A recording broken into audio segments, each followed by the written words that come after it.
உங்களுக்கு அவங்க ப்ரப்போஸ் பண்ண உடனே நீங்கள் உங்கள் ஃப்ரெண்டுகிட்ட சொன்னீங்களா? ஒரு 6 மாதம் வரைக்கும் சொல்லாமல் தான் இருந்தேன். ஒரு 4 மாதம் வரைக்கும் சொல்லவே கிடையாது. அவனா நாங்கள் அது ஃப்ரெண்ட்ஸாக இருக்கும்போது இருந்ததோட பாண்டிங்கோட லவ்வாக பண்ணும்போது கொஞ்சம் அதிகமாக ஆச்சு. அப்போ அவனே கண்டுபிடிச்சிட்டான். ஒரு தடவை நிற்க வச்சு கேட்டார்.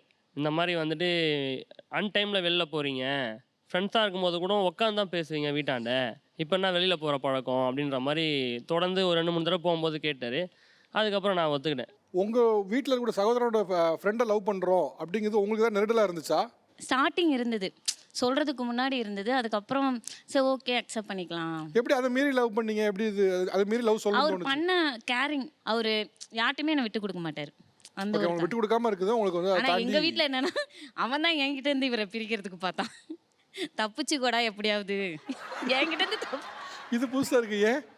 வீட்டில் ரொம்ப கத்தினே இருக்கும், ரொம்ப சண்டை இது போடும், எல்லாரையும் சண்டை போட்டே இருக்கோம்.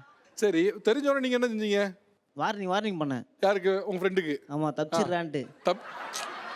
வான் பண்ண, ஏய் இந்த பக்கம் வர்ற வேலை வச்சுக்காதன்னு சொல்லணும்னு பார்த்தா இல்லை, வான் பண்ண. அவன் நல்ல பையன், இது வரைக்கும் எந்த கெட்ட பழக்கம் இல்லை, அதனால் ஒத்துக்கினேன்.